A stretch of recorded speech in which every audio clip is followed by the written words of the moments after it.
Hey, what's up guys? So I'm back with a challenger analysis game, something that I haven't done for like almost 2 weeks, but I'm gonna be back at trying to be uploading almost daily. And for the people who don't follow me on Twitch and who are interested, I've been trying to stream almost every day, mostly League, even though I've been trying to sometimes stream some side games, but yeah, I mostly stream League games. I'm gonna be trying to stream a bit often, like a few hours, some days here and there, almost not daily, but almost, I think. And maybe I'm gonna go I'm playing on a D2 account nowadays, and I think once I get the account to D1, I'm gonna be streaming my way to Masters on this account before the season ends. So yeah, if you want to follow me on Twitch, don't hesitate.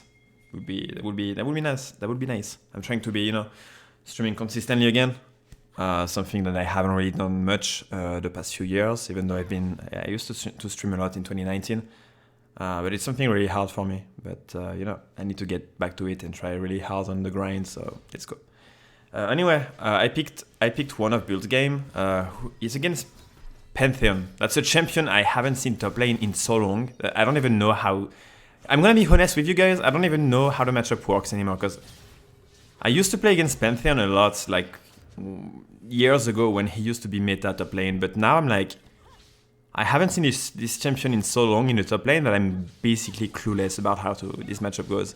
But level 1, so he plays PTA Ignite, which is, I would say, the most aggressive way to play Pantheon top. And he started stun. Basically, I think level 1, as long as you can engage on the Pantheon without using your Qs as a gap close, you eventually just win all of the trades level 1, I would say. So this is why Build tries to go for something aggressive here. So he misses the third Q, but then Pantheon just goes in like that. So first of all, Pantheon shows that he started with the stun, and he just used it and closed the gap between both of them. So now, even though Build's Q is in cooldown for like 4 more seconds, he can trade. Because Pantheon has no stun anymore, and like Build can just go ham here. Like he can just auto-attack to death, and then like just go for the fast Q combo once it's back up. One more thing, I think he kept his third Q, I need to watch again, but he held onto his third Q right there. See? Okay, never mind. I was saying so. Okay, no, my bad. Just something you need to know. Like, when you take level 1 trades like that, sometimes you want to hold onto your third Q. So here, this is the first Q, the second Q, and then because this was very close, he used the third Q right away. But sometimes you don't have to hesitate to just hold a little bit onto your third Q, wait for your opponent to flash away, and then you flash into third Q. Sometimes you should not do that, because if you wait a bit too long, then either your first Q is gonna run out, or they're gonna kill you even before they flash away. So sometimes predicting the flash is not a great idea, but a lot of time it's actually pretty good. So yeah, this is first blood. Pantheon plays Ignite, so there's no TP to get back to lane. So now we can just crash the next wave. Oh, also, he went Doran Shield. So this is, I don't see him going Doran Shield a lot. Most of the time, even in pot matchup, I see him going like long sword into 3 pots. But I can see Doran Shield here, because technically I would say that normally Pantheon should start Q and not W. And just, I think like if they have a good spacing, realistically the level 1 should be into Pantheon hands.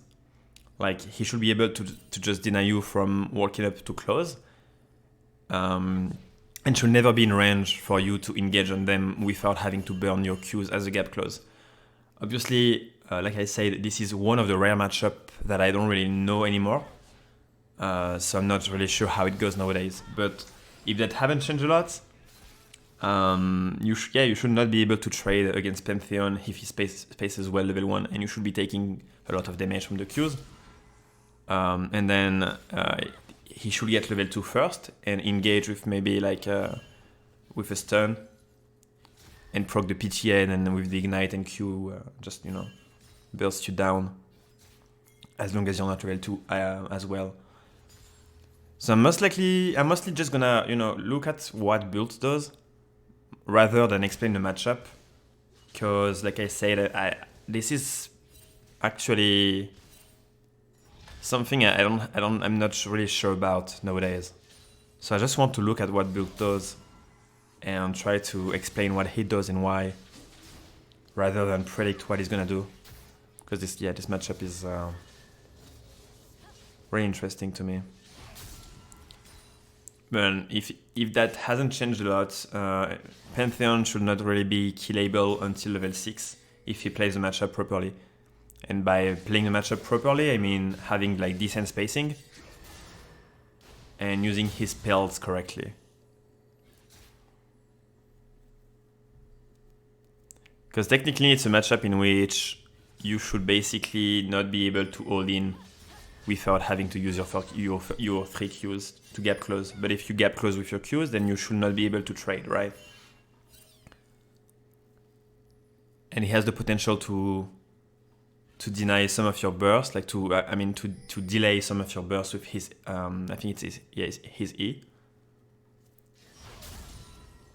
And then just burst you down with stun, PTA, and like full stacks of passive. So yeah, you can see that build can't really play aggressively so far. I can see a potential all-in level 6 if he has enough HP. Right now he has no pot, so he's gonna have to heal up with the Doran shield as he can. He's gonna hit 6 in 2 waves. I'm gonna speed up a little bit, but I don't see anything happening until level 6. Unless Pantheon fucks up and works up too close, obviously. Okay, or gank happens, that also makes sense. So yeah. Now, actually, this is when we have potential kills now in a lane. Because we got a pretty good lead, we got the wave crash, we got an entire level of XP advantage. The wave is still pushing back to build side.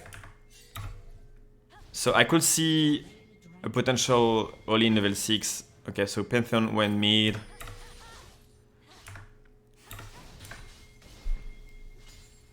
But going for the all-in onto Pantheon can be tricky. Because, I mean, if you all-in right away with your R, like if you see him and then you just ER into like Q stun, he's gonna stun you and then just go away. And you will be able to catch up to him, but you won't have any cooldowns anymore, so you won't be able to finish him off, right? So I'm gonna assume it's either like you have to take a short trade first and bait his stun, and then once he wasted his stun, if you have cooldowns left, you can just go in with DR.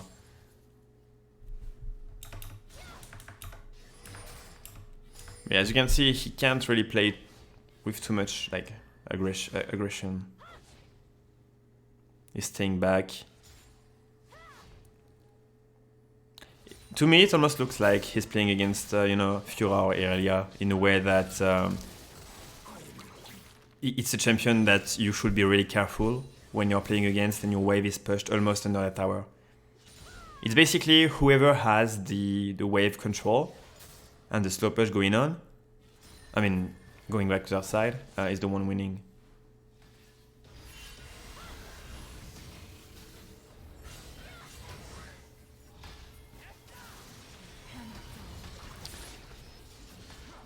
So Pantheon is most likely gonna go Eclipse,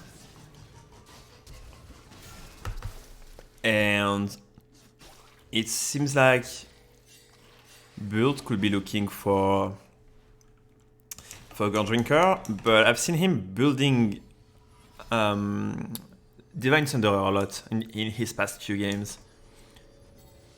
But knowing Build, it could also be a Black Cleaver. So far, it looks like a God Drinker, but at the same time, it could be Black Cleaver. Like this is like if you go for this build path, you can adapt. You can actually adapt and decide if you want to go God Drinker or Black Cleaver, even though most of the time it's going to be God Drinker first. We know that build likes to go Black Cleaver first in some situations, so you can expect anything. You can actually expect anything with that build path.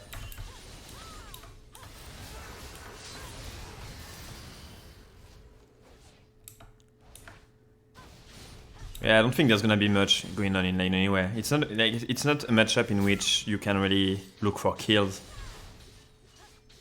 unless the Pantheon fucks up a lot. Like I said, you have to basically bait his stun, but once he stuns you, he procs the PTA, bursts you down, and then he just disengage. And Pantheon should never... Like, if he goes for the stun offensively, without you having to, like, having used any cooldowns before, then you can actually trade back. But this should not happen. Like, good Pantheons are only gonna use their stun if you used like cooldowns offensively, or if your cooldowns are in CD. I mean, your spells are in CD, but see, like, he's not using his stun. As long as he does not use anything, like at least just the stun, Bult is never gonna be able to take a trade. So technically, it's just a boring lane if it goes that way.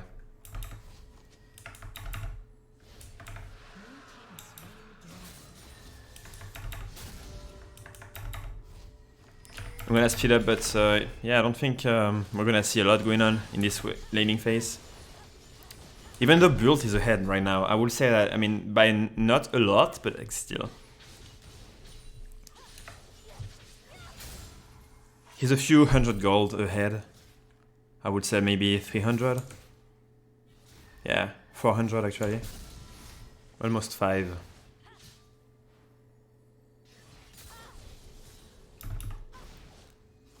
See, it's basically just pushing waves and pushing waves. Because Bult realized that Pantheon is never gonna use his W aggressively. And as long, like I said, as long as he doesn't use it, you won't be able to trade back. So if you guys are playing in like Laoilo or face some bad Pantheon, then you may see them using their W without you having used anything beforehand. And in this situation, then maybe you can trade back. Obviously, it's gonna depend on how ahead you are, or your HP, your items, his items. But in like this specific situation that Bult is in, if Pantheon used W first, and Bult can't trade back, then he's gonna use abilities and ultimate to trade back. But since there's nothing happening, then the lane is just plain as boring.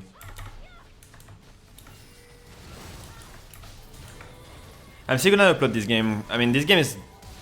I don't think we're gonna learn more, like much things in this matchup. But I think it's still, you know, interesting to upload anyway, because at least we can see that basically Pantheon can be a boring lane if he doesn't fuck up, if he does not use his stun for no reason. And this way maybe you're gonna, you know, if you learn that in that video and you play against the Pantheon, then maybe you're gonna be able to punish them if they use W for no reason. But yeah, overall just, you know, an interactive lane when the champion is played properly. Because I would not even say that Pantheon has played the matchup very well. I mean, the champion is very limited. There's not much you can do besides spamming Qs. But he hasn't done the mistake to use W for no reason. And as long as he does not, then he can die. So yeah. I'm still gonna upload that, even though it feels a bit underwhelming, not gonna lie. I hope you guys still enjoyed and learned some stuff. I'm gonna try to look for better games and better commentary. Like I said, Pantheon is... I wasn't sure about how the matchup goes. But by watching Bult, I can say that it really hasn't changed too much. You can't realistically look for level 1 trade.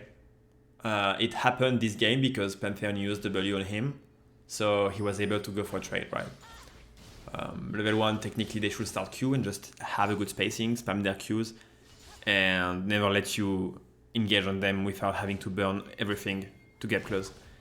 Level 2, well, realistically, he should get level 2 first, since he has the advantage level 1. So he should be able to all in you right away, without you being able to really win the trade. And then afterwards, it's basically just, you know, waiting for him to waste his W or to fuck up. But the advantage is that you're not gonna have priority game. So if your jungler started bot and is padding topside, then you can potentially look for a kill level 3.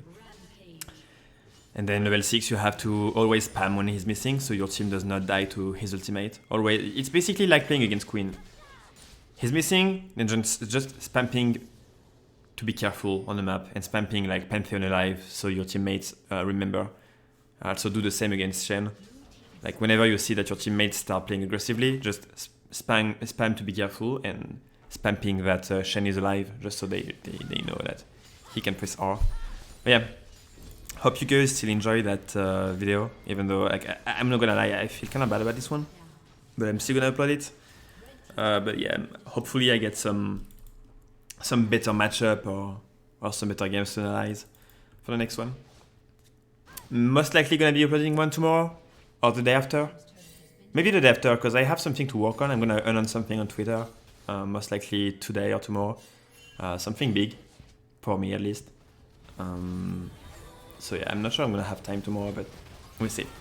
Anyway, hope you guys enjoy that anyway, and yeah, I'm gonna just stop the recording now because I've been saying that a billion times. So peace out. Oh, look at the Seraphine. Is she gonna die?